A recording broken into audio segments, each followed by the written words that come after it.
a very warm welcome to all of our panelists who are here today. I can see Dr. Tirumalesh and Yes. Dr. Lakshmi Mahesh and Dr. Satyan and Dr. Sugandhi Iyer, of course. She's there. Good afternoon. She's our medical legal expert. And Good afternoon to all. Good afternoon. good afternoon. We'll begin in a moment. Hello, ma'am. Dr. Lakshmi. All right. A warm welcome to everyone. So we are at AIOC 2021 79 conference, a virtual conference, day 4. I welcome you all. So over to you, sir.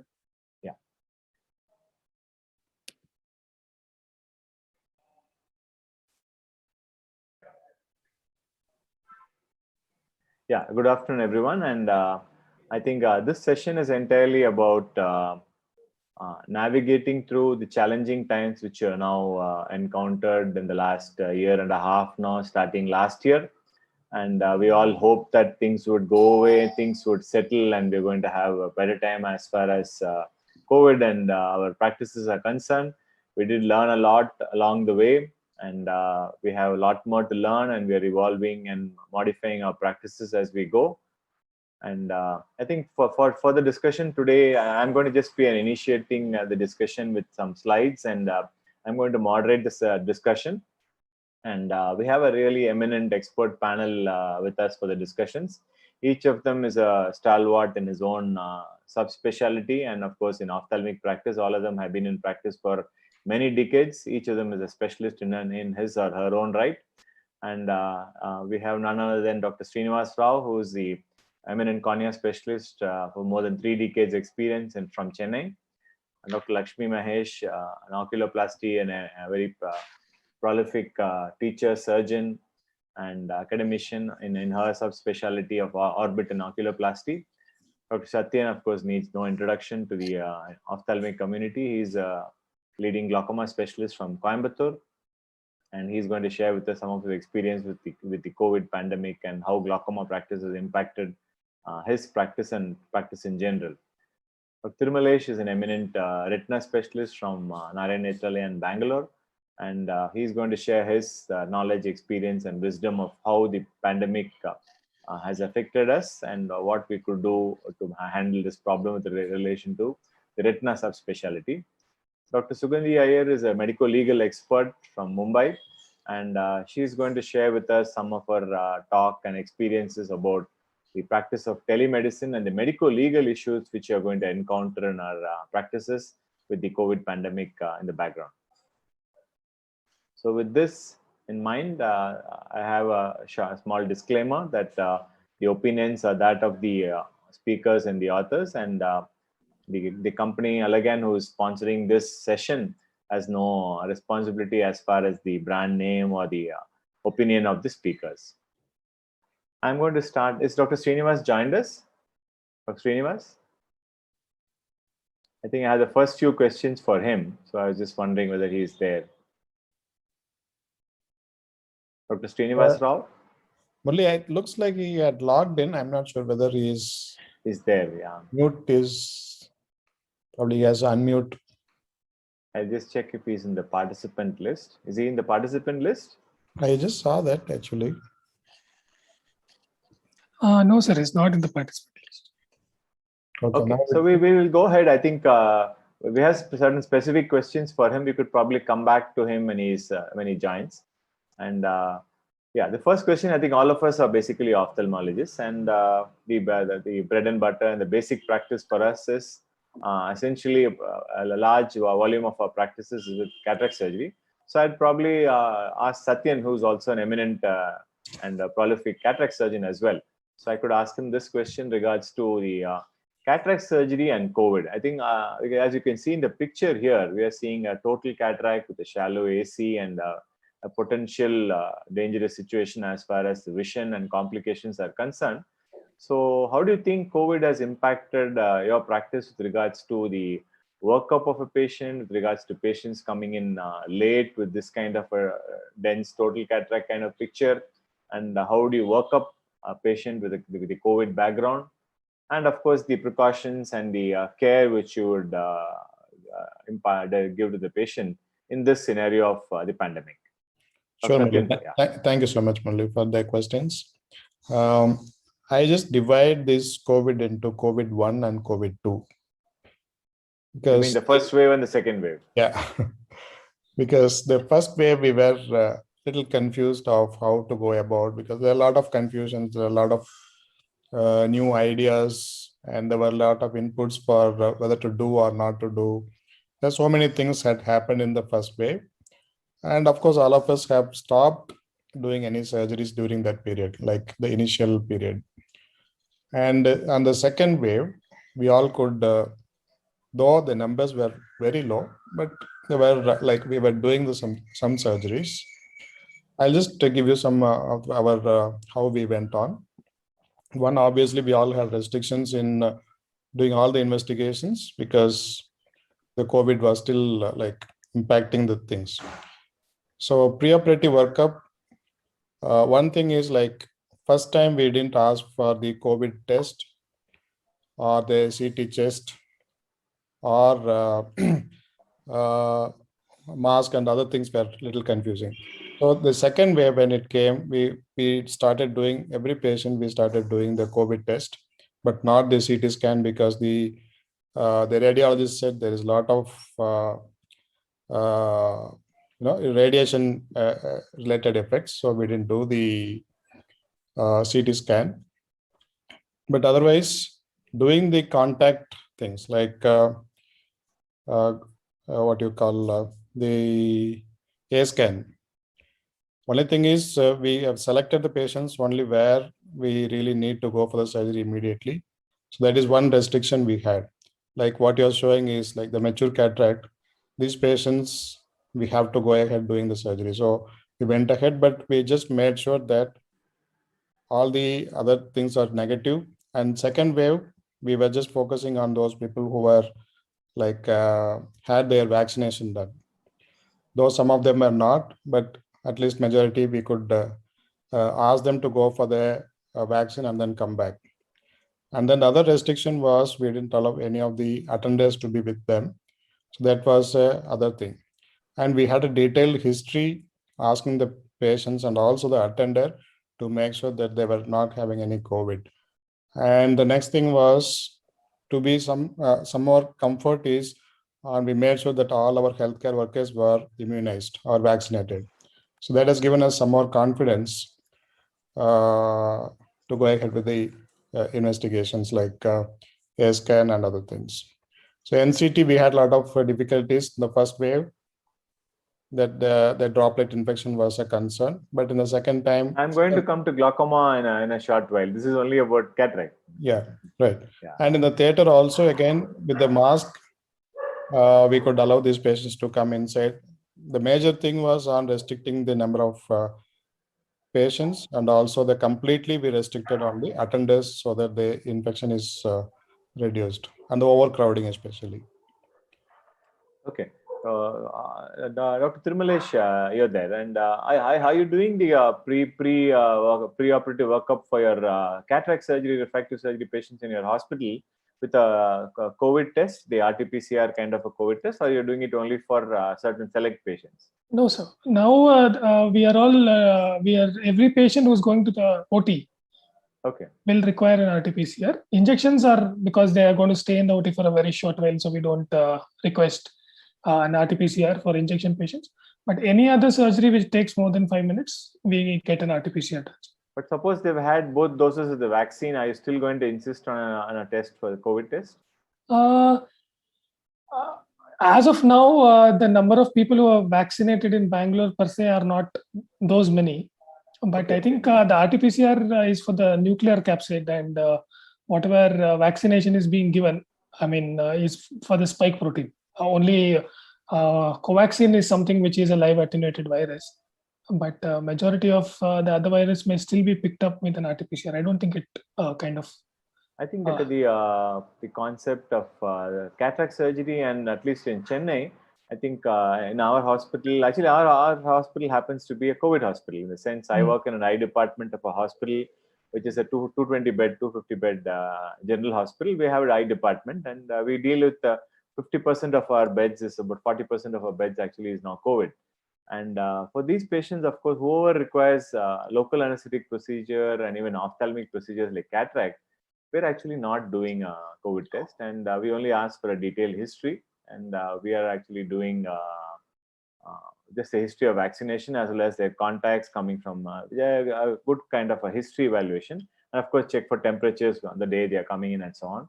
We are actually not been doing COVID tests for cataract surgery, but we do it for all general anesthesia procedures for children and who are undergoing a GA procedure, a procedure like DCR or endoscopic procedures involving the orbit and any longer duration procedures. We are actually doing it. But for routine cataract, actually, we have not been doing it. That's quite a surprise to me. No, Murali, why can I we just started doing this was for one reason, sir. That we before general anesthesia or anesthetists were asking for a COVID test, and it so Yes. happened that during the second wave, in the early part, that there was a globe rupture who came to us, and Okay. we ran a COVID test, and it came out to be positive, and patient was absolutely asymptomatic. There is no temperature rise, nothing. Maybe it was just an asymptomatic carrier, but came positive on the test. And by the time we sent and got all the examinations and all done, the CT was normal, everything else was normal. So RT-PCR we did, but unfortunately we could not do the surgery for that patient. So doing RT-PCR in all patients pre-op is that you might also pick up asymptomatic carriers. I don't know how are we going to adjust this particular scenario as and when the I think situation evolves. I actually spoken about this in detail with our Arvind Eye Hospital colleagues in I think Pondicherry and elsewhere. I think they also mentioned that their logistic difficulty given their large volumes and the patient's ability to pay for the test. We are all working in a private setup. I think the ability to pay for a test may be a little better in a private setup. But insisting on a patient who comes in for a community health setting and asking for free surgery, and then who will bear the cost of the test, that is one. The second, of course, is the false negatives of the COVID test itself. I think different labs do different types of RT-PCR types of test, I believe, and the false negative rates are also there. So you may end up with a false sense of security that you have a negative test, but when the patient may actually be a false negative COVID test. So I think the last word. Just add one point. Yes, Satyan, yes. The last word has not been said. Yeah. See, when we started not doing the COVID test, what has happened was that was the peak time. So the patient came, and then we had taken the history. The previous day, we have called the patient and we okay, come. But then next day we told we have to do the antigen test, not the regular RT-PCR. It takes about 15 minutes to get the results. Then patient said, yesterday the corporation people had come, they had all seen us. They said no problem for all of us. So when we did the test and it became positive, then once it became positive, the patient said, that's what I told yesterday itself, they checked. They said no problem, but they said positive only. So, so the people, the way they express is little different. Correct. So then onwards, we started doing as a routine for at least the cataract and other longer procedures. Obviously, yes, we didn't do for the injections, but then it is very difficult to really ascertain a positive history from the patient as such when we are taking only history. So the antigen test, which is a rapid antigen test, takes about 15 minutes, but not the card test. There's another antigen test, which is pretty easy. We have to just insert into the machine and then see. That gives more accuracy and it finds out the UK strain also. But once it is relaxed now, the numbers are lesser. Slowly we started stopping the regular antigen test also. With regards to your operation theater, have you made any modifications, Dr. Timalesh, Dr. Lakshmi, or Dr. Satyan? Any theater modifications? I do believe there are some theaters who have changed their HEPA filter, the efficiency of the HEPA filter to sort of filter the virus and so on, and at a huge cost. So would that did that make any difference, or did you have just continued with what you've been doing earlier as far as the operation theater is concerned? Yeah. What we are using is the UV light, which we have purchased from the IIT, which has been developed for the last 4 years. Yes, I have seen. But it's pretty expensive, actually. Yes. It's really expensive. And we use it in the OPD, in the waiting area, and also in the theater. And they have a good results for the COVID also. It takes about 16 seconds for the COVID to be the coronavirus to be Neutralized. taken care. So 16 seconds to 20 seconds, but we keep it a little longer in the OPD and also inside the theater. Fortunately, we didn't have any major issues for the patient or the staff. So I don't know whether it is because of that. We really don't know. Dr. We Lakshmi, didn't would you like change to the add? HEPA. Yeah, please, we didn't please change go ahead. any HEPA filters. So whatever existing filters were there, those were the ones. But the only thing that changed was that all of the physicians started wearing the mask, and all our receptionists and all of them started wearing the mask. The social distancing protocols, those were the ones that we are following. We did not change any filters. Dr. Lakshmi, would you like to come in and add something? What's your hospital protocol with regards to the intraoperative precautions?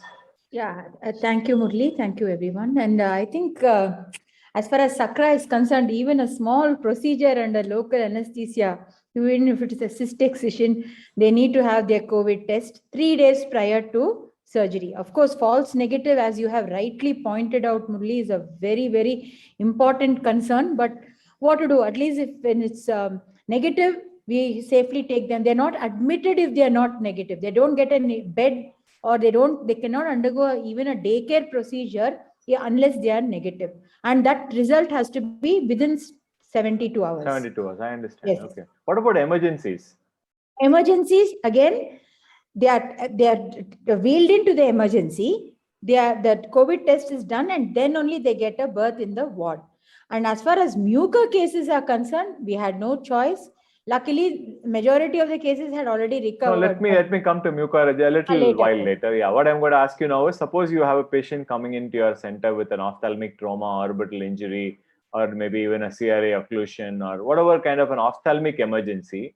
And would you wait for a COVID test or a COVID result before you actually start treating the patient, or what would you do? So we don't wait for RT-PCR. We can do this Abbott test, which is available in certain centers in Bangalore. So that is very fast. Within an hour, you'll get the result. Yeah, suppose that I believe the specificity of the test is not too good, and you're going to have a large number of patients whom you may possibly miss out. So what are you going to do with that?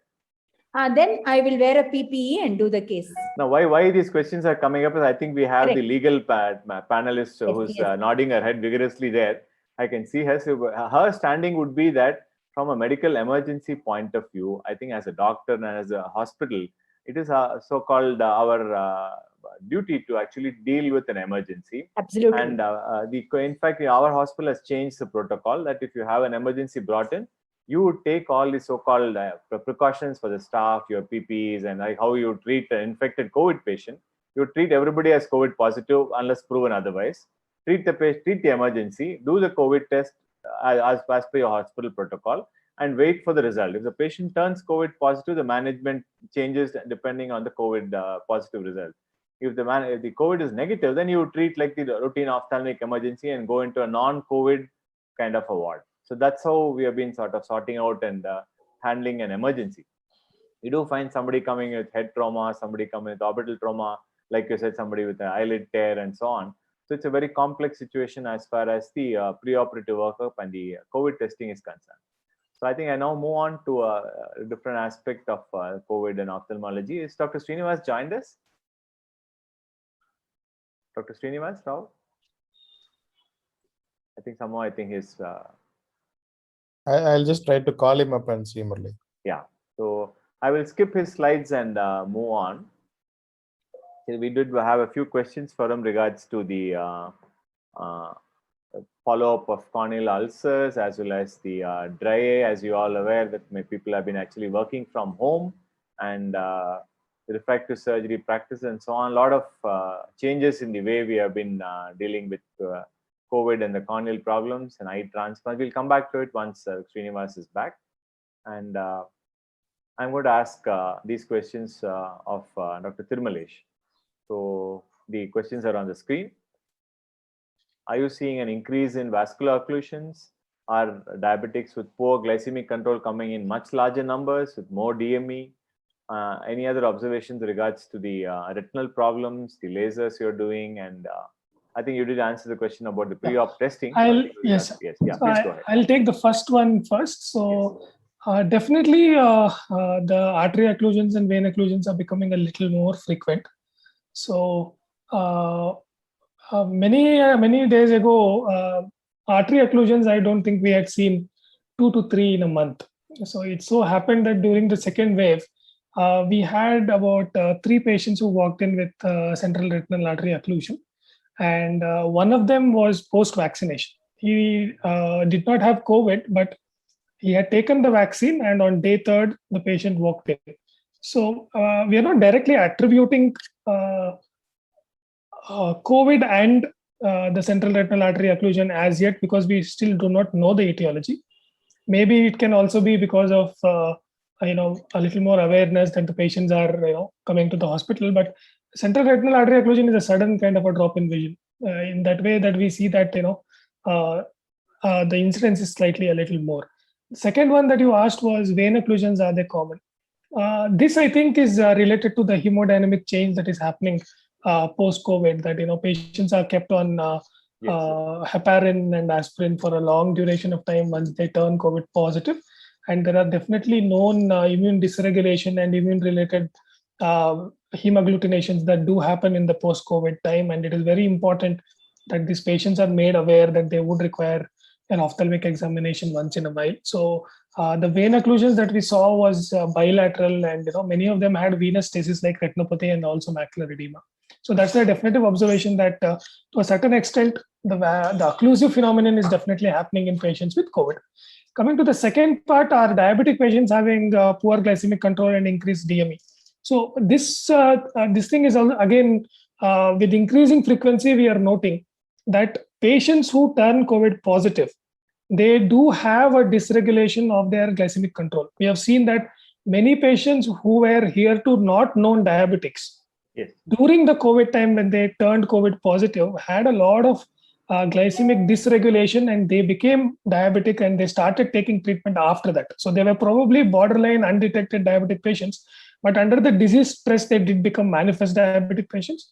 Second thing was that the initial steroid that was added during the treatment added to the dysregulation and made it a little more permanent. So in that way, precipitation of diabetes, I think, was there a little more in this era. The third one was that previously known patients whom we had seen after a year's period of the lockdown, when they came to us, many of them who were moderate in their appearances suddenly started becoming PDR.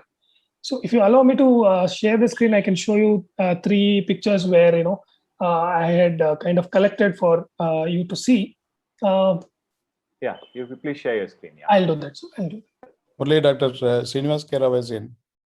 Oh, welcome, Dr. Srinivas. I think somehow we missed you in the beginning, and we're going to come back to you. Yeah, no problem. Thanks. Sorry for the delay in joining. No problem. Dr. Tirumalesh, please share. Yeah. Oh, 1 second.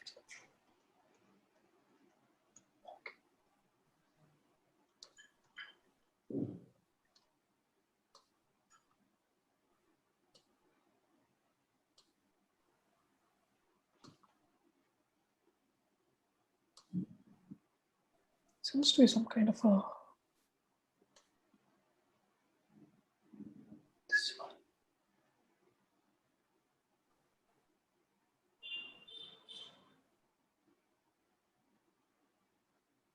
You're not able to Share share the screen. No, I was something like split screen or something like that is happening off.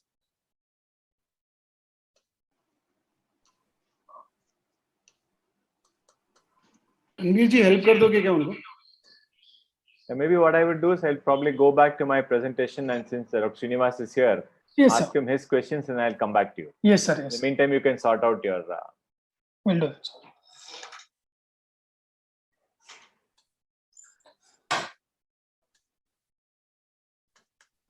Dr. Srinivas, we had a lot of questions for you, and and obviously all relates to the subspecialty in which you practice, and you're of course a prolific cornea specialist. So the first question is the picture on your screen there. It says work from home.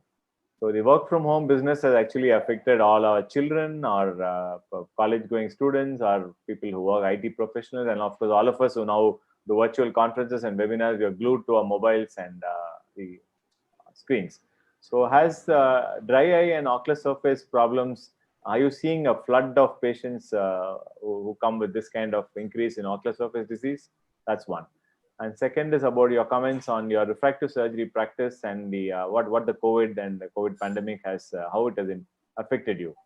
And of course, the corneal ulcer patients, are they becoming less or is it more? And how do you actually follow up somebody with a corneal ulcer nowadays, given the difficulty in travel and people coming to see a cornea specialist and rural patients not able to commute and so on? Yeah, your take on all that, please. I think the dryness part, definitely the symptomatology has increased. I don't think the prevalence of dry eye would increase because a lot of these are young, healthy people with ocular surfaces which are normal. But if all of us sit and stare at screens for 8 to 12 hours for work and then for leisure because we can't really go out, then you're putting the system under a lot of stress. So the incidence of an evaporative kind of a state increases because our blink rate comes down. And basically, we are in an air-conditioned environment with low humidity. So the symptomatology increases. And sometimes we have children who are coming in and, they're having some burning and redness and irritation. So it's not a dry eye, it's just the increase in symptomatology. There's also the stress factor, people sitting at home all day long with less to think about, and then they come in with ocular symptoms. So the pattern of treatment doesn't change. Basically, we address them just like anybody else. So the COVID-related dry eye symptoms don't really change the paradigms of treatment. The corneal ulcer part that you were asking, basically, it's now that I'm back in clinic from the last 2 weeks, I was also shut down for about a month plus. It's the same. I see them, I get my referrals from people who are not getting changed. Maybe if at all, if there's people going out less, work-related trauma and those kind of ulcers should technically come down. But in a tertiary practice where you get referrals, it's really not changed at all. The workup hasn't changed. The management hasn't changed. The follow-up part, I guess, is if it is we may try and increase the duration of follow-ups if possible. I won't be as stringent as before if I'm convinced the ulcer is healing because of, as you alluded to, the difficulty in the patient coming and going. But if he has a critical ulcer and he has to see me in 24 or 48 hours, he has to come back. That's pretty much it. Today, I think the restrictions are easing up and people are able to travel for healthcare. So they do understand and they do come. So that hasn't changed all that much, I would think. And I forgot your third question. Yeah, it's one on the screen. It's on the screen. The question is about refractive surgery. And what exactly has happened to your refractive surgery practice? Has it patients are coming, or your practice is shut down, or what about the revenue loss? And is LASIK still on? No, I do LASIK. I still do LASIK. I still do them for whoever wants it. I don't see a huge dip in that. Whoever was coming before are still coming. Some of them are taking advantage of this layoff and the increased time that they have to get it done. The problem is that when I actually do the LASIK, I have to remove the mask from the patient's face because I can't have it in the infrared trackers, find it difficult. Moving instruments around sometimes is difficult. So we take the mask off the patient and then we of course have an eye sheet, a plastic drape over the eye. So you get some kind of protection. So I double mask. The theory about the eczema, blasting the corneal tissues off and therefore spreading the virus, the plume and all that. The plume coming in, absolutely. Yeah, I've been doing the same thing from last March until now. So far, I at least officially haven't picked up the COVID. So I guess the plume theory exists like it does for phaco, but by double masking, ultimately you're trying to prevent it from getting in. So I've not stopped LASIK right from the last year. I've continued to do whoever wanted it. And the workup and the treatment both during and after has not really changed at all. So it's all pretty much the same. As far as the revenue loss. We had a discussion before you joined about cataract surgery. You're an excellent cataract surgeon and you have a good cataract surgery volume as well. So are you doing pre-operative COVID testing for your cataract patients in Chennai? Until this current lockdown and the vaccine start, last year I was getting it done for everybody. They would do it 48 hours before, and we would insist on a negative report before we took them up for surgery. But now we have modified it when I've gone back to work after this lockdown. If they've had one dose of the vaccine, or if they've already had the COVID in the last 3 to 6 months, and they're clinically normal, we don't ask for it. But if they're vaccine naive and they have not had a COVID infection, we're still getting the COVID test, RT-PCR done. And if anybody is getting a GA surgery done, partly sometimes for a cataract, mostly for corneal work, then whether irrespective of their COVID status, we will still get an RT-PCR done prior to the surgery. These are my protocols. From what I could rationalize. Theater protocol, have you made any modification in the engineering of your theater to modify the filters and enhance the filter for COVID? Nope. Is continuing status quo. I think that seems to be the trend across everyone's practices. None of us have actually really changed our theater setting. I do believe a few centers have invested a lot of money in going in for the extra filters and so on. But I don't think it has really made any impact on the way we have the HEPA filter system. The AHU runs it in. That only filters the air coming in from the outside into my theater. So unless I believe that the air outside my theater is laden with COVID virus, I see no rationale in changing the filters in my system, which puts the air in.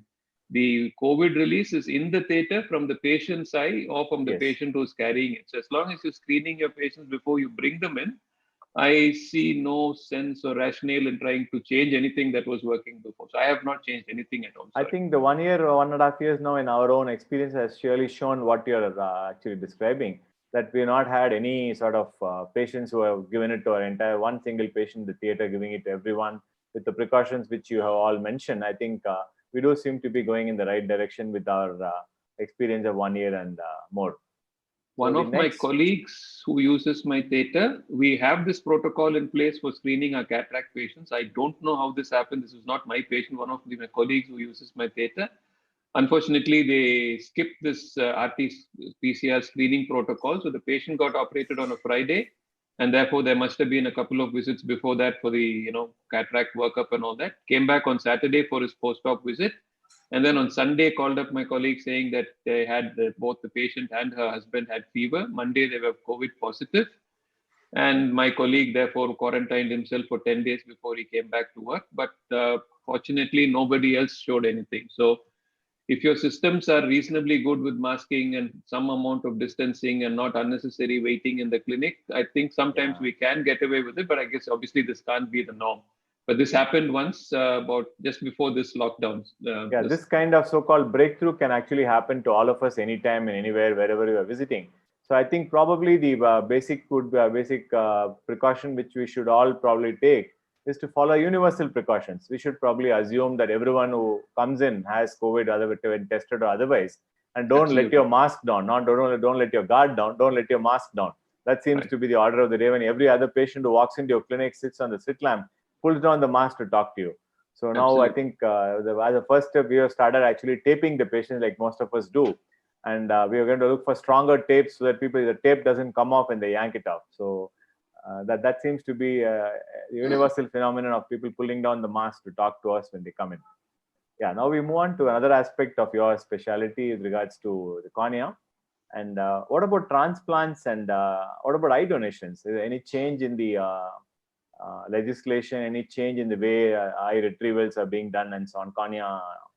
I think the All India Ophthalmic Society has released some guidelines.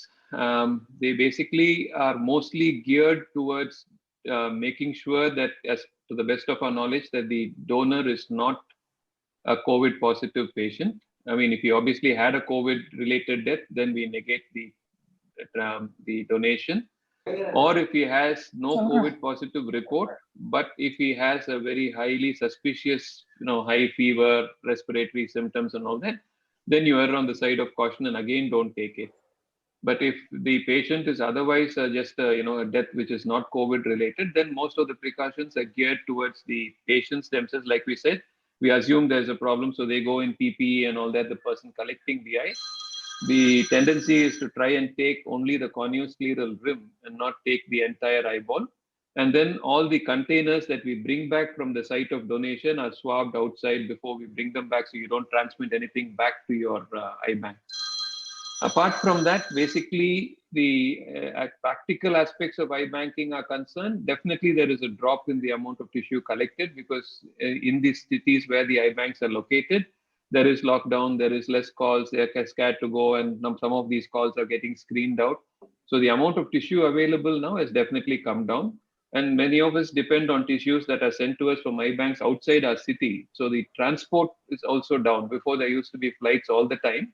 So they would ship them by flight. So now that has come down as well. But it is going on, albeit at a lower percent. I would say my transplant numbers have now come down by 50%. But it is going on, and to the best of my knowledge, we don't have really a case of a transplant-related COVID transmission that I am aware of at this point in time. We have other implications though regarding taking a nasal swab from the donor. I think the guidelines from the AIOS has left it to the discretion of the hospital director where the eye bank is located. They have not made it an absolute necessity for taking an eye call. But we are seeing a lot of patients who develop, rejections after the COVID vaccine. So this is now happening far too often for it to be a coincidence. Not just here, but a lot of the, the forums in the internet where we have colleagues from US and other cities, other countries as well. We're seeing this a lot now. So for some reason, the immune boost that we get when we get a vaccine can allow the body to detect a graft that has been previously sitting there very quietly and nicely. So now we generally tend to step up the topical steroids for about a week before the vaccine is taken, continue the boosted dose for another week, and then slowly over the next 3 to 4 weeks, we bring it back down to whatever baseline the patient was on. Sometimes it was once a day. So maybe for the peri-vaccine period of 4 to 5 weeks, it will go up to 4 times and then taper down again. And this is the best we can offer the patient. As far as systemic immunosuppressants that some of them are on for high-risk grafts, we ask them to continue it unless they actually develop a COVID, and then it becomes the call of the doctor treating the COVID itself, the infectious diseases guy. But we don't ask them to stop their immunosuppressives prior to the vaccine or, because there doesn't seem to be any role in stopping it at that. So these are the best guidelines that we are offering our post-graft, because we're constantly getting mails and calls from them saying, I need to take my vaccine. What should I do? And so on. So this is what has been evolved over the last 6 months or so. Well, that's very interesting with regards to the vaccine and possibility of the so-called immunity actually getting boosted up, and then we are looking for a greater immunity with the vaccine and with all kinds of native treatment. I think patients are no exception, and I think that's a very interesting observation, Dr. Srinivas. I'm going to stop my screen share now and request Dr. Tirumalesh he wanted to present a few slides.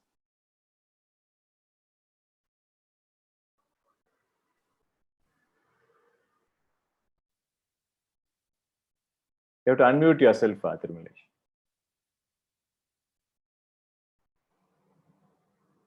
The screen is visible, yeah. Yeah.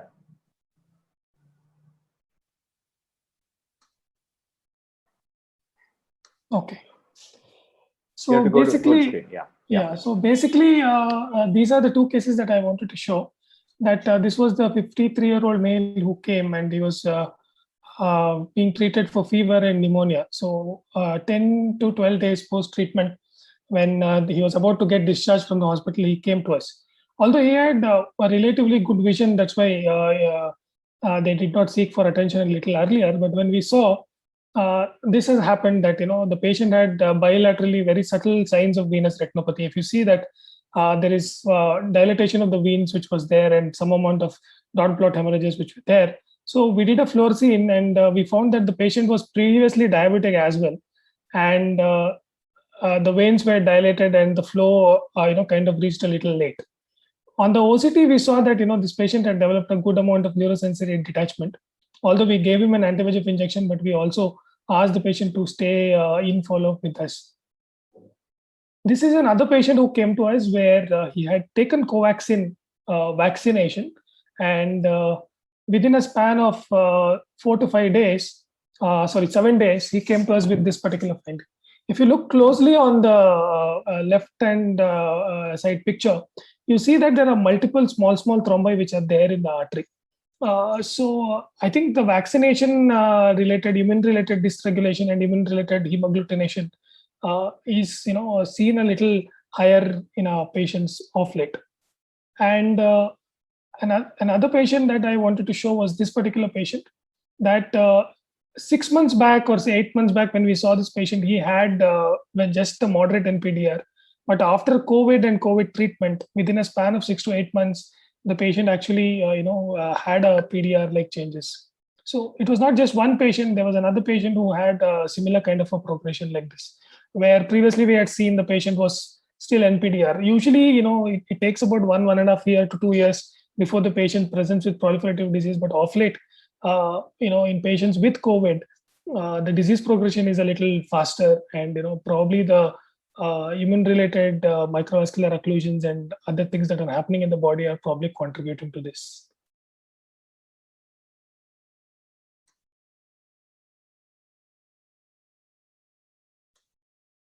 Thank you, sir. Sir, you're muted, sir. Yeah, I'm going to go back to my slides now, and I think we come to Satyan, and that's another aspect of COVID and our practices with regards to basic investigations, with regards to the glaucoma practice itself. So Satyan, Yeah. questions for you there. So newly diagnosed glaucoma, how would you investigate? Has it changed with the pandemic? And how would you disinfect your prisms and lenses? And what about perimetry? Any specific precautions? And how about imaging and so on? These are all the basic questions which every practitioner has with regards to managing glaucoma. Okay. Murli, I'll just again divide. One is, of course, you have clearly mentioned that it is a newly diagnosed glaucoma patient. And I will just add the review patients also in this. Yes. First, I'll just come to the review patients. Those who wanted to come back for the follow-up, we told them, is it for the medications that you want to come back and buy it, or what is that exactly that you want to come back for? Is that we have given the date for you and you want to come back? And as in the EMR, we just go to the EMR and see how their disease was under control or not under control. Based on that, we told them, okay, you can come for checkup or not. And some of them, we told them, okay, go to your local ophthalmologist, get your IOPs done, and then call us back. And then we had the teleconferencing, or through the video chat, we could do the advice for them. And for the medication purchase, we told them, if it is available there, you just buy it, or you just have to call our pharmacy so that they can courier it to you. Don't have to come back. So this is for the review patients. But those with the newly diagnosed, obviously we all know that the numbers were pretty low now. So the newly diagnosed patients, only when the patient needs an attender, as I told you earlier, we allowed them inside. Otherwise, the patient will be alone. But there is no, only history we used to take, like whether this patient had a COVID or whatever the other things which we have discussed earlier. Same thing was done. And then to be truthful, we haven't changed much other than because the patient had the habit of pulling the mask down. There was one staff in the reception area itself. She used to put the plaster in the over this area, nose area, so that the patient doesn't pull that very often. And if some of the patients were not having the mask or very bad mask, we used to provide a mask so that we are kind of protected.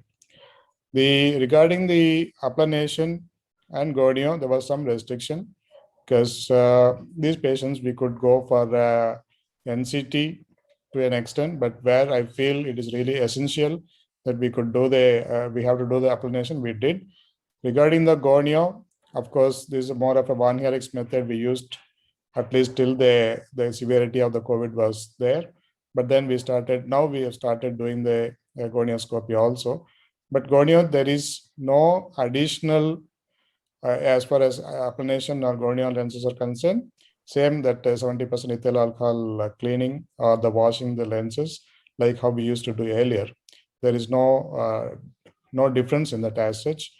Regarding the octopus perimetry, again, we just wanted to make sure that the mask is one thing which we really focused on. Other than that, there was no big difference. Otherwise, I mean, if there is a really absolute mandatory that they have to go for the visual fields and OCT. Visual fields is the one thing which really takes longer time. So many times what we did was these patients went in for the OCT and the fundus photograph, because fundus photograph takes about only a couple of minutes, and OCT probably takes about 5 minutes, then going in for the octopus. We told them visual fields, probably we can do it a little later, but if we really felt that they have to go for it, and all the companies had given protocols how to clean their machines. So for example, octopus from the office, they have sent us all the details of how to clean the octopus, OCT people, and also the fundus camera people. Everybody has sent how to clean the. Yes, we do have the guidelines from the manufacturer as well as from our ophthalmic society as well. Yes. Yeah, so there was very clear-cut guidelines have been given, but as the numbers are lesser, it was not that kind of a rush where we had earlier. So it is, I would say, just cleaning and masking. That is the only difference I could say.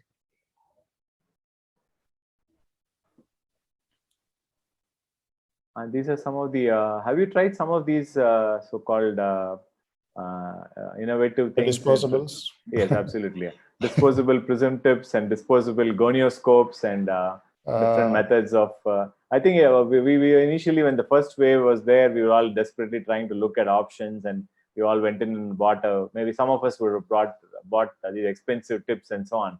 I think we're all now back to our comfort levels, and we have stopped doing all of these, and we are back to the old practices, I guess. I say, except that in between patients, we take extra care to disinfect, at least, if not sterilize the appellation as well as the gonioscope. Am I right? So, being truthful to you, Molly, what you said is correct. We didn't go for any of these expensive items. We just practiced it as it is, like what Dr. S.K. Rao was mentioning. I don't think there was a huge difference in the way we were practicing and how we are practicing now, except there is a lot of restriction in attender movement inside the hospital, and a good history like temperatures and pulse oxy, and a very minimal number of crowding inside, and cleaning up every patient. We need to clean that, whether the headrest or the chin rest and wherever they sit. That is one thing which we have made sure. I think we asked 2 questions now in our practice. Our front staff and our front office staff have asked 2 questions to everybody who walks in, patient or attendant. Did you get COVID before in the last few months or last 1 year? Please declare. And if you've not got COVID, have you had your vaccine? So if both are not there, we assume they have COVID. So we're not going to do outpatient testing for COVID patients, for the ones who walk in. So we assume that if they've not had a vaccine, if they've not had COVID in the last 1 year, then we assume they could possibly have COVID and give it to us. So precautions, actually, the masking becomes far more important than in this situation. All the staffs are also obsessed. The moment they see the patient is pulling the mask little down, also, Tata, please put your mask, don't pull it down. So now they stick it. We have the plaster in the front itself, in the desk itself. The moment they come, they put the plaster so that they don't pull it down. Yeah, I think you did answer this question about certain brands being unavailable and being switching brands and whatever is available, and if patients can't travel, I think you do send in the prescriptions. So for the local patients, it was pretty easy. We have the Swiggy Genie. Swiggy Genie has come in very handy. They come and pick the bottles, they go and deliver it at home. And all the outstation patients, we were doing earlier also, we were sending them couriers. So we were just sending them, whether it is Kerala or Tamil Nadu. Swiggy has come in like a reincarnation of Aladdin, I think. So yeah, it is not a Swiggy regular, it is a Swiggy Genie. Yeah, instead of the lamp, I think we rub on our phone. So we get the genie coming in and delivering the medicines to the I think that was a very handy one, because many people offered for that. I think I see yesterday I saw a video from the All India Society itself about the Uberization of glaucoma management. Yes, Dr. Venkatesh from Arvind Pondicherry, a very innovative method in which I think they have started sending a team to the patient's house.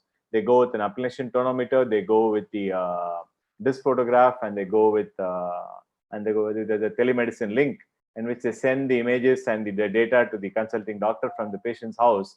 And for those who are not able to, even perimetry can be done in the bedside, perimetry can be done in the patient's house with the virtual reality headset and so on. It's a very interesting video. I think we do have to innovate and modify as we go. And I think we can look forward to more innovations from Venkatesh's team and Arvind Pondicherry. They, I think, head the innovative teams, number of innovations they have. Very true, very true. Yeah. So we are going to move on to one more subspecialty. Dr. Lakshmi is still there, I hope. Dr. Lakshmi? I'm very much here. These are your slides. So the concerns with orbit and oculoplasty. I'm going to project the slide. You can probably talk along. You can start talking. I think so far the discussion has been extremely meaningful. And as you all rightly pointed out, I think after the first wave, these were the precautions we were taking both for the ILO, though I'm an oculoplastic surgeon and did a lot of retina in those days. So habits die hard. Almost every patient of mine has a retinal evaluation also.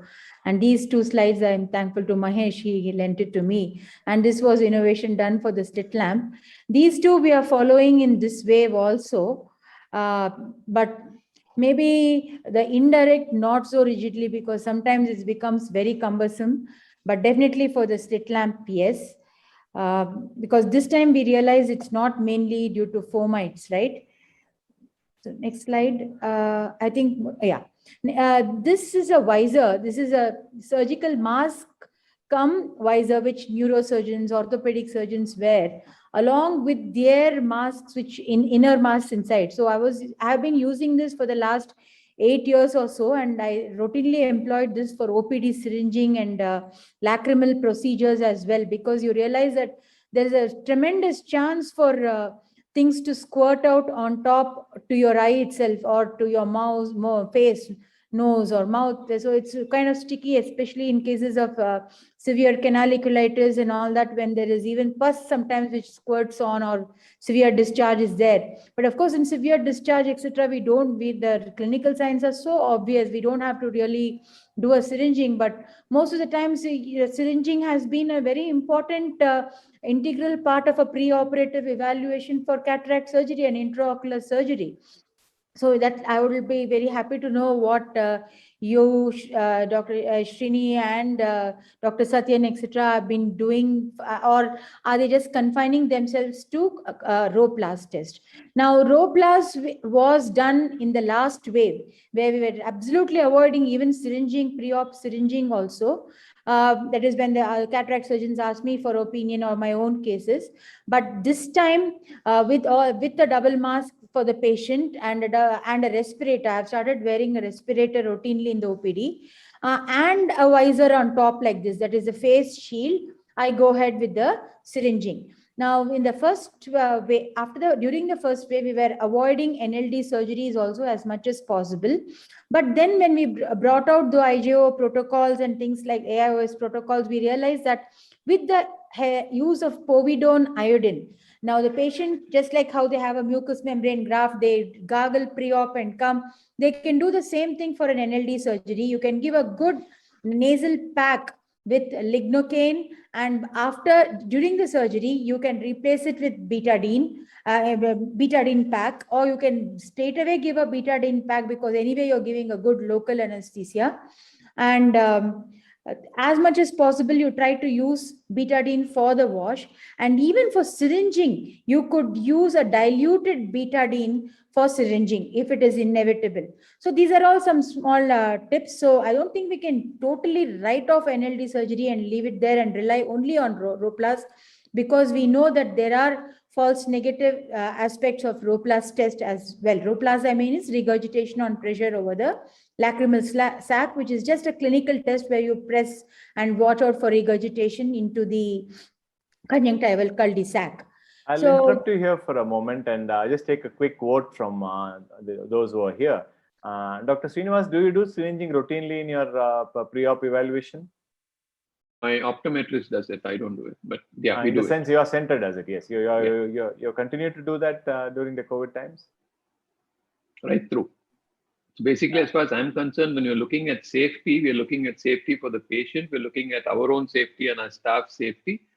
And the third aspect to all this is about the process itself. You know, in our worry about the COVID, I don't want to compromise the care that we are offering to the patient. If that's scared, then I just close the clinic for that month and I don't see patients. If I'm seeing patients, I don't want to compromise on what I'm doing for them, and doing a half-baked kind of care to me never made any sense. Absolutely. I think you hit the nail on the head. I think that's well said. And the last aspect is also about the throughput and the efficiency in the clinic. I have to balance between the amount of time the patient sits in my room vis-a-vis the amount of protection I take. The more and more protection I wear on myself, the more and more cumbersome it becomes for me to do slit lamps and this and that, and the more I keep handling stuff around. So I wear a double mask. One of them is an N95. I wear my presbyopic glasses. They are progressives, and that's pretty much all I do. I've stopped disinfecting my hands between patients. I wash every now and then, but I don't religiously put sterilium between. We're seeing 40 to 50 patients. This itself becomes a big nuisance. So we're trying our best to achieve some kind of a balance between offering the proper care and keeping all the precautions, and also trying to get the patient out of the room as quickly as possible, which means you have to do an efficient and fast exam. Satyan, your take on this syringing? We really don't do any syringing, Murli. Actually, I'm also quite surprised because I In these have not last done syringing. 10 years, in yes, these last 10 years, we haven't done any the syringing. same here. I also stopped syringing about 10 years ago, and I don't do syringing for any patient, cataract, glaucoma, or refractive surgery or anything. I have not done syringing at all for the last 10 years, COVID or no COVID. So I think I don't know that it's really made a great difference because the morbidity of the syringe and the syringing process itself somehow seem to put off most of our practice patients. It's mostly medical legal. If I don't syringe and he ends up with an infection and then I find out he has a dacryocystitis, then I have absolutely no defense in court. So it is impossible to do that. So that is the reason why we continue to do it, not because we think we're going to pick up some infection that would have already been clinically evident. But the way the current guidelines are structured, if I get an endophthalmitis and he had a sac, then there's no way I will get out of it. I can see Dr. Sugandhi nodding her head again vigorously. So there we have the legal background there. And we'll come to it in the next few slides. And Thirumalesh, are you doing syringing in your retina patients? Can I please ask Dr. Srinivas as to what precaution his optometrist took while syringing? I don't think they do much, Lakshmi, because the screening, see, the thing is, we are depending on the screening desk outside to make sure that we are not sending up. I'm not sure it's 100%. All this stuff about taking temperature and asking them to sign a sheet and fill up all that, we do all that outside. But once they enter the clinic, then we treat them like we treat any other patient. The point of stopping somebody from coming is at the desk. Once they come in, I don't think we're going to do anything because then we'll be compromising the care that we're offering the patient. So like Satyan said, in terms of AT or fields or OCT, if they need it, they get it done, that's all. And if you need to clean your AT prism or if you need to clean your gonio prism, you do it like you did it before. Only in suspicious cases, you will do a syringing. In a cataract patient, yes. But otherwise, if we suspect a block, then we will do it and then we will see. So we're not doing syringing as a normal procedure, but we're not denying it to somebody who needs it just because I'm concerned that he may have COVID and then he may spread those COVID germs in my clinic and so on. To me, that never made any sense. So I may not be right. You're not lowering the standard. You're not lowering the standard as far as care is concerned because of the COVID. Is that my understanding, Srinivas? So I was closed from May 1st, was it April 1st or May 1st? For 1.5 months until May 14th. So April 1st till May 14th, we closed our clinic. But that was because I was concerned about the rising numbers and my ability to screen them coming in. So I'd rather not have a clinic. Or if I'm in clinic, then I will do everything like I used to do in the pre-COVID era. I'm not going to change anything except for the screening outside. So once they are in my clinic, then we treat them like any other patient. That's been my philosophy. It may not be the best one, but that's what I've in the last 1.5 years followed. Thirumalesh, your center's protocol? There are two protocols. One is the protocol of the center. So predominantly, most of our cataract surgeons in our NN2, they don't do a syringing. They do a RO+ test. But I had burnt my fingers once about 2.5 years back. I gave an injection to a patient. He developed an end-off, and once he had an end-off and we were evaluating what went wrong, we did a syringing. We found that, and in RO+ we could not pick it up because patient had just emptied by, just before he came into the room or whatever. So after that, from past 2.5, 3 years, even if the patient is going for an intraretinal injection, I would do a syringing. If I'm operating a patient, be it cataract surgery, combined surgery, or a vitrectomy, I would do a syringing. I would not operate without doing a syringing test. So there we go. Dr. Lakshmi, you can continue. You're operating my slides, okay? Yeah. Now, the standard practice of Muco in the last 30 years I've been doing is admitting the patients if they come in the early stages. Give them amphotericin B along with the help of an internist because I don't decide the dose. And many a time they are severe diabetics, immunocompromised, they have post-renal transplant. In Manipal, I was seeing a lot of post-renal transplant cases. And these patients, you must remember, are on long-term steroids. Now, once again, I would like to ask Srini 2 questions at the end of this. That is, rheumatologists and renal transplant and other transplant patients have long-term immunosuppressives. Now, as far as the vaccine is concerned, we were asking them to stop something like methotrexate or their immunosuppressives 1 week prior to the vaccine and resume it after 3 days after the vaccine. It'll be interesting to note what the other panelists have to say. Now in Muco, the main mantra is FES, functional endoscopic sinus surgery. that is debride it with the help of an ENT surgeon along the natural passages. Don't make extra artificial passages on the eyelid and in the orbit, along the natural draining passages of each of those sinuses, the frontal sinus, the ethmoid, or the sphenoid, and they beautifully respond. Sometimes they may need about 15 to 20 days of admission for the local the liposomal ampho. And every time, depending upon the severity of the disease, every once in 2 or 3 days, under local anesthesia, they don't have to have GA. You can take them up for a sinus wash. Again, depends on, if it's little anterior, you could do it yourself. If it's posterior, definitely you need the help of an ENT surgeon because it's endoscopic sinus wash. And in the washing material, you can use some amount of the local amphotericin B and give a good lavage of the sinuses. That way they respond, they respond very well. And in this time, I have also been giving a pack of the ampho pack as a nasal pack. Instead of giving your routine betadine or Mirocell pack, you could give a ampho pack. So all these things are there, but unfortunately, you know what happened. This is one of the success stories. Next slide, please. This was one of the recent patients where I was called in to exenterate.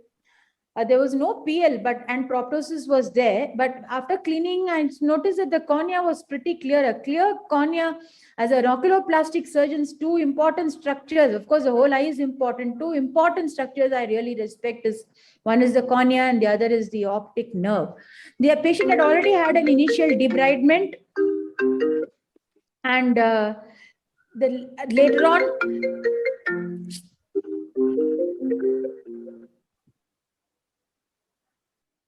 the patient had an initial debridement, and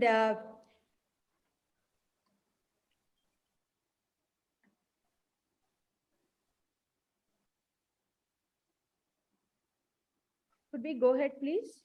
Yeah, go ahead. Yeah, please go ahead. Yeah.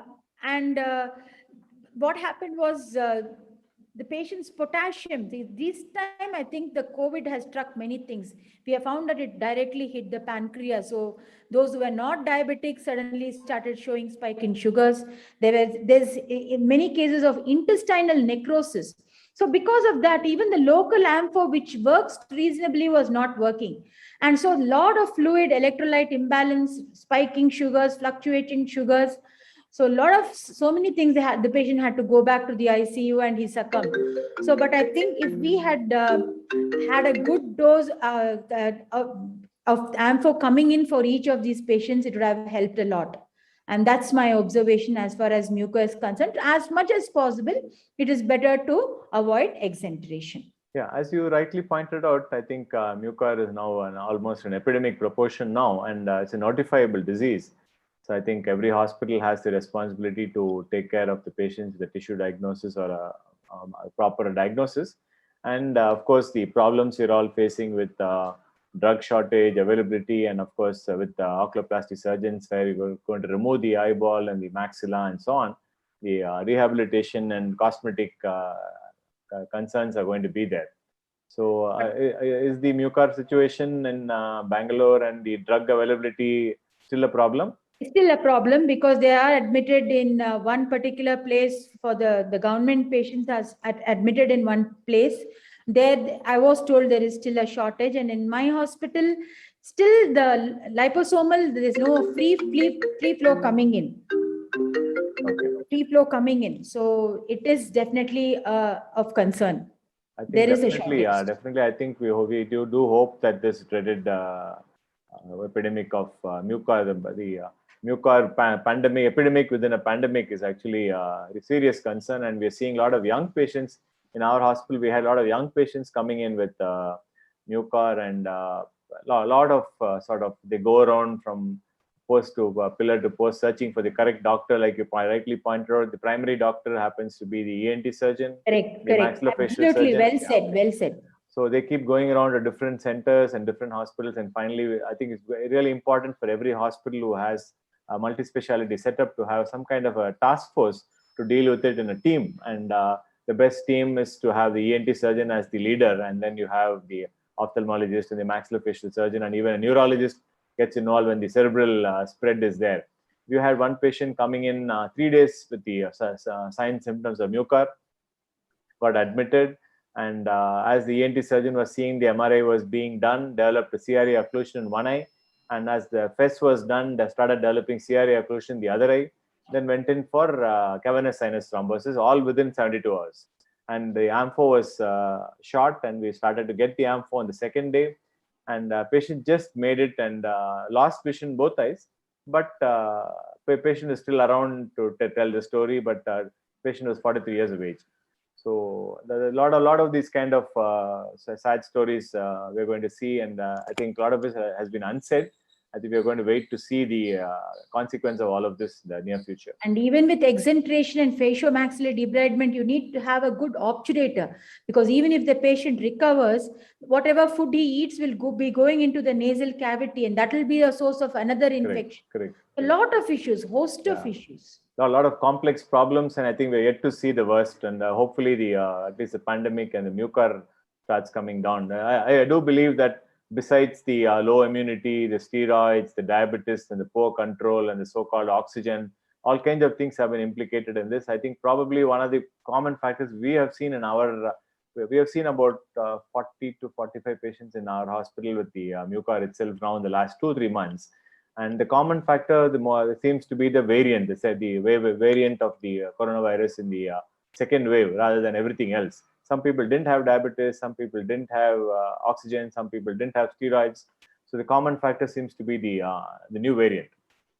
So moving on to something more which affects us directly than the patient, I think I'll let Satyan take this. He is a financial expert, and he runs a center which generates revenue. I think he has been generating revenue in a very short time, in a very short span of his practice, from a corporate hospital to a private center. I think what has happened to your practice in COVID times, Satyan? Okay.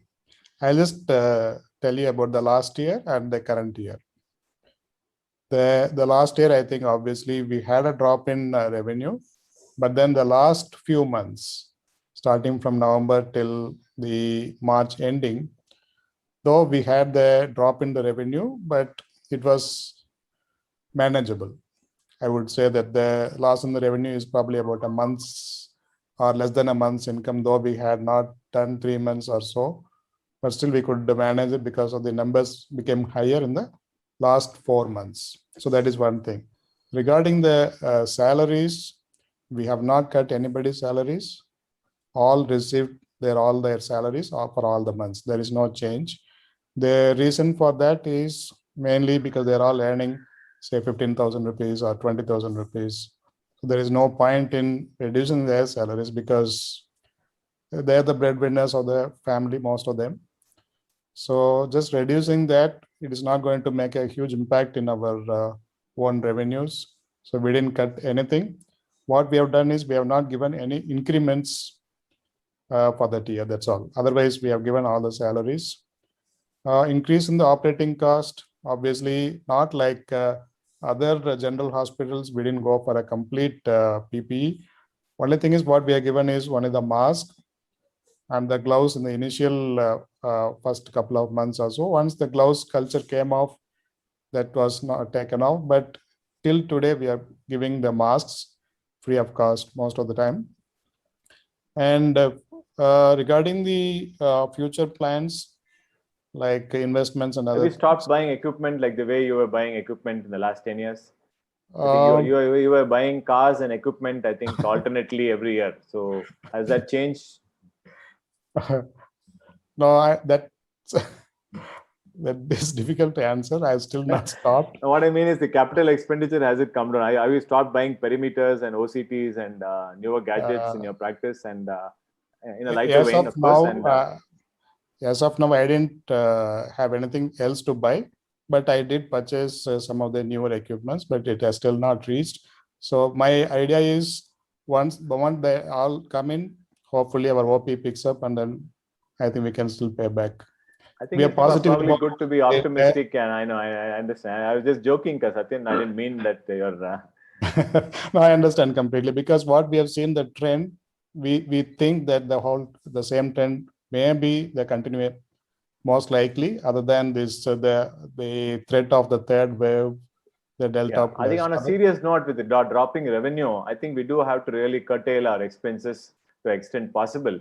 and also maybe not going for those fancy equipment or the upgrade of some newer OCT or a newer microscope and so on. We do have to keep that in mind, because we have one more wave and you have 3 months of no practice, and I think that thing has to be kept in mind. That's the reason why I put that up.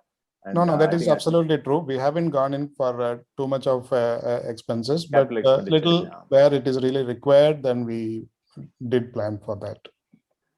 Yeah, I think there are a lot of guidelines available from all our societies, the Academy, the AOS, the GSI, the VRSA, Cornea Society, organ transplant, and so on. I think nothing lasts forever, not even the coronavirus. I think we do have to stay positive and probably move on and continue with our practice. Like all of you have positively pointed out, nothing really changes, and we do really have to take the precautions, but continue to do what we are doing. And with this, I think I request Dr. Sugandhi Iyer to start her talk. I'm going to present the slides, madam, and you can speak along. Yes. Thank you so much, Dr. Murali. If you could go to the first slide, Dr. Murali. Next one. Okay, and following that, thank you so much. At the outset, I really wish to thank Allergan for invitation for this symposium for navigating through the challenging times, through the pandemic times. It has been a wonderful session, hearing all the topmost experts in the respective fields, how they are handling their various specialities and the way to go ahead despite difficult times. It is really appreciated that all the doctors are definitely doing to render the standard of care while observing all the patient as well as the staff safety issues, and working day and night for the welfare of the community and for the health of the patient. Health being a right, constitutional right of sanctioned by the Indian Constitution by Article 21, Article 14, 15, 19, etc. And therefore, right to health being a fundamental right, the treatment of the patients cannot stop during anything, including whether it's a war or whether it's a pandemic. Pandemic is similar to the Third World War at the moment. Though, of course, now, since the pandemic is on, and we have to see how to continue to render this delivery of health, of service to the patients by the doctors. We always used to stress upon the doctor-patient relationship, the doctor-patient communication, that the doctor has to take a proper history, that the doctor have to properly examine the patient, and only after thorough examination and eliciting various signs, etc., and doing the various diagnosis, come to a diagnosis. Initially, it could be provisional, but later to a final diagnosis, and then render the treatment. And we also have studied that it is very important to communicate all the time with the patient as well as the relatives of the patient about the prognosis of the patient, the diagnosis, the types of therapy, the alternative methods, that which was most profitable for the patient, leave it to the patient's choice, and after counseling, then give the treatment. As well as we have seen the importance of documentation, and has been already shared by the speakers in the session that the documentation is very important. And Dr. Rao had said about the defense. Yes, we need to defend ourselves, and this is good evidence. However, with the pandemic, rendering the social distancing regarding and also bringing about isolation of the patients at home, the doctors needs to be isolated, since it was for the protection of one and all, and also evoking the 1897 Act, the Epidemic Diseases Act, which said that Section 2, Section 3, Section 4, that the government has to take the absolute precautions for the safety of the public. Therefore, the doctor-patient relationship, the examination of the patient, the thorough investigation at close corners and eliciting history, etc., at a very small distance became literally a nightmare, and it became a thing of the past. It was a long forgotten dream, and we had to see how best to render the care. So in comes what the legal aspect, which comes in the form of a weapon to the doctors, and the law modified, as though earlier judgments of the High Court were very clear that phone call prescriptions are wrong and was treated as an offense, and the doctors were penalized, including arrest, and charged with criminal negligence and gross negligence for writing prescription or on the phone and mobile, as well as speaking on prescriptions, and the nurses administering. Today, the whole thing reversed, and on 25th March 2020, later came in the Gazette on 12th May 2020, the telemedicine guidelines, which came as a boon, as a further line of treatment by the doctor to the patient. So then the telemedicine guidelines, which replaced and was added as an annexure 8 to the Code of Medical Ethics from section 3.8.1 to 3.8.6.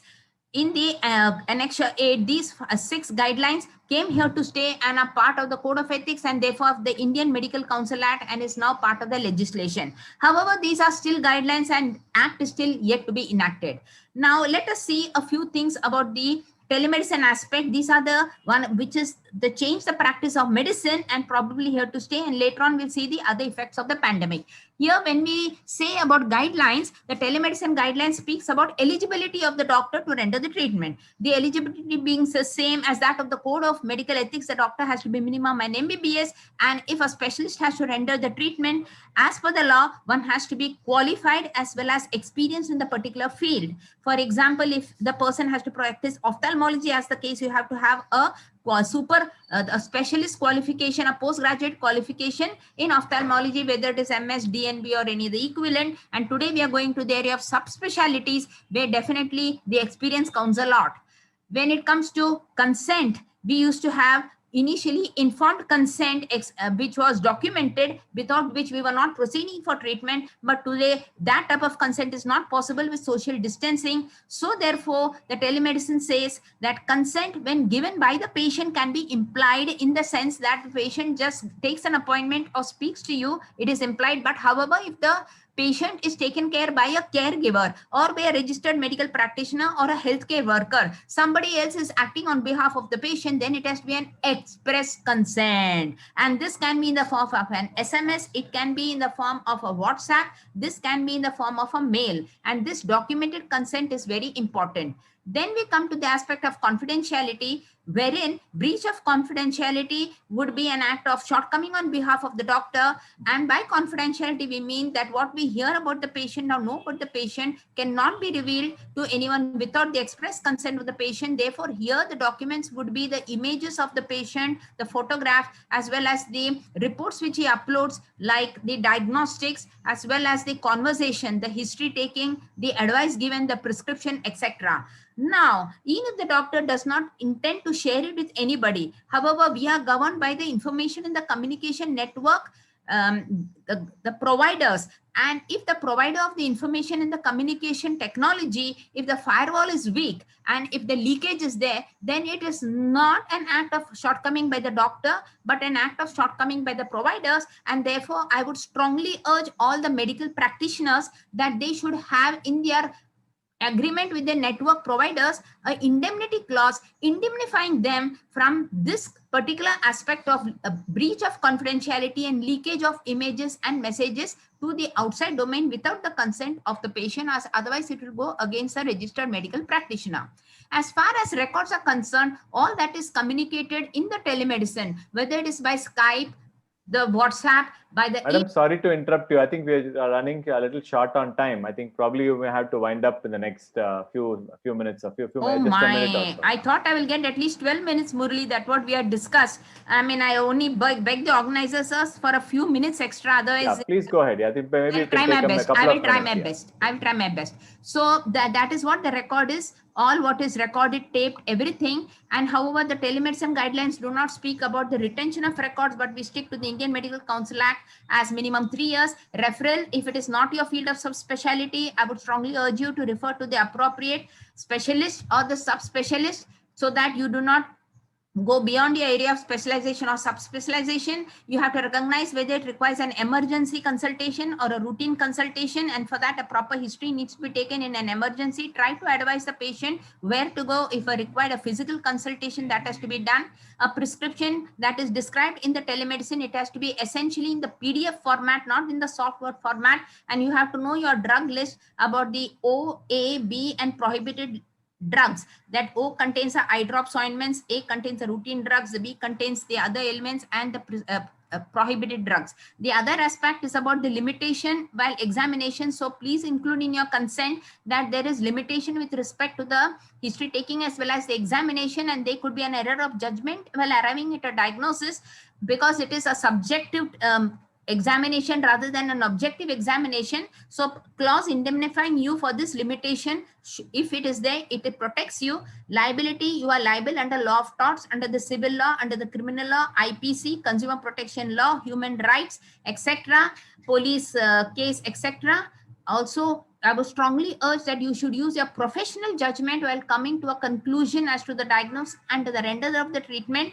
If you come to a proper diagnosis, you give a prescription, and when you're giving the prescription, adhere to the prescription guidelines. If you are not happy and cannot come to a proper diagnosis, do not prescribe, do not continue the consultation. Offenses is as per the telemedicine. If you offer consultation outside India, if you offer the invasive procedures, if you go beyond your line of treatment or specialty, if there is confidentiality leakage, and if you do not maintain your records, penalty same as that of code of medical ethics, that it may be a notice or etc. And legislation has to come. It is still a guideline. It can be withdrawn. If the legislation comes, including various aspects, it will be better. Next slide, Dr. Murali. I'll just take 3 or 4 minutes more. This, I would strongly urge all the subspecialists to formulate a special history sheet. This I've formulated for retina, which could be acuity. I'm sorry, ma'am. I think we have a message. Next slide, last slide. Yeah, last slide. This next one. Last slide, yes. The last one, next one. Okay, and these are the one slide earlier. Murli, I'll just take 1 minute each, please. And gone away with the wind are the things like a consent of written consent, where we have to rely on this type of consent which we take. Communication not possible, documentation not possible, confidentiality is a question that is challenged. We have other acts which come into play. So the future, we do not know. Loss of vision is definitely not really good. Blindness is a curse, so said Indira Gandhi. And when in the future, though we have all these limitations and we are working against limitation, whether the law will favor us, or as per Epidemic Diseases Act, Section 4 says that we are not liable if we act in good faith. We do not know, only the future will tell. Psychological trauma to the patient, staff and patient safety, and of course, bed utilization, etc. Last slide, Dr. Murali. And so the take home message says that you should be thorough with the guidelines of telemedicine, see whether it is elective or emergency, take a proper history, and see your use your professional judgment to come to a diagnosis. And of course, adhere to your drug list. Please have your indemnity, whatever limit you need, but definitely have it. Take a consent, whatever the guidelines say. Communication by repeated WhatsApp, etc. Please store all these records, and that will be part of your document. And besides, do the render of care. Observing your patient and staff safety is a take-home message. Thank you so much, Dr. Murali, for the time. And let's hope I've done reasonable justice to the portion given to me. Thank you. Madam, I think apologies for cutting you short, but I think you have done a wonderful job in the time which we had. I think the besides the extensive discussions on the various aspects of COVID and subspecialty practice, you have given us a very good perspective of the medico-legal aspects of practice, confidentiality, consent, telemedicine. I think you covered it all in a very short time. And my sincere thanks to all our panelists, my sincere thanks to the organizers and Allergan for the session. And I think we have to stop here now, hall coordinator. No, sir, we have 4 minutes if you want to. 4 minutes more, okay. Yeah. So I think we do have a video presentation which the organizers wanted to share. I just put that up. Would you like to share the video now? Yes, that's right. Yeah. Yeah, please go ahead. You can play that video, which is, I think, a promotional video with regards to. Okay. Ranbir ji, आप वो video play कर सकते हो? During these uncertain times of COVID-19, our patients are full of queries. Providing them with facts is vital to clear their doubts and anxieties. The world has changed, and we can continue educating our patients digitally. That's where Allergan's digital patient education platform for doctors plays an important role. To empower our doctors during digital era, Allergan, an AbbVie company, has developed platform for patient education in different therapies like glaucoma, dry eyes, allergy, cataract, and retina. Dashboard contains customization features called Customize PEL, as well as download standard PEL with no customization. Here, PEL stands for Patient Education Leaflets. Dashboard has patient education contents for major therapies like glaucoma, dry eyes, cataract, allergy, and retina. Step 1. Select if you need customized or standard PEL. Step 2. Doctors should fill their full name, specialization, hospital or clinic name. Contact number and photo uploads are optional. All these credentials filled by doctors will reflect in the final patient education content.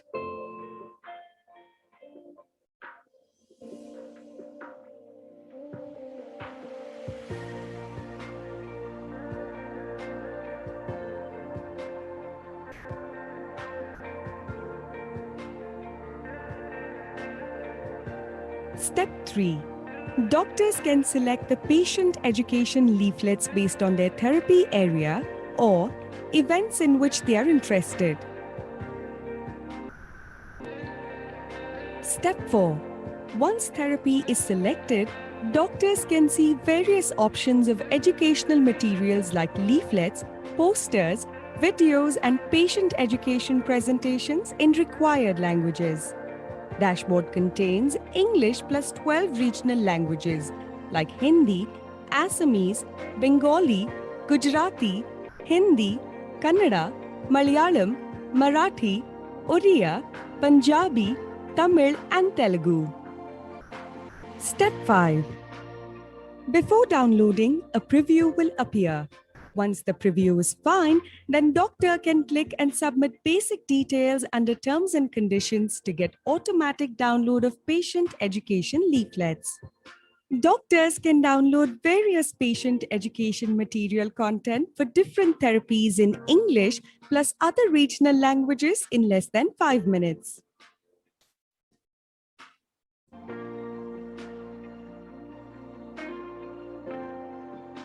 You can get access to this dashboard by voluntarily providing your digital consent by writing mail to in-e-allergan@allergan.com. Or get in touch with Allergan personnel to understand how to provide digital consent. We always keep on updating dashboard with newer contents. And if you have provided your digital consent, then you will receive an intimation mail from Allergan via in-e-allergan@allergan.com. A digital patient education initiative brought to you by Allergan, an AbbVie company. Thank you all, and thank you technical team for keeping up the time. And I think we've come to the end of the session, and would like to hand over to the next session. My sincere thanks once again to all our panelists and speakers for a wonderful discussion on the current raging pandemic and the effect on impact on ophthalmology. And thank you all. Thank you. so much, sir. Thank you. I thank all the speakers for the wonderful presentation and panelists for their valuable time. And special thanks to Dr. Murali for leading this session wonderfully. Thank you so much, sir. Thank you, Lakshmi. Thank you all. Thank you, for Steve. the day. Yes. Thank you. Thank you. Thank you so Wonderful much, to meet Dr. all of Murali. you. Thank you all. Wonderful to know all of you.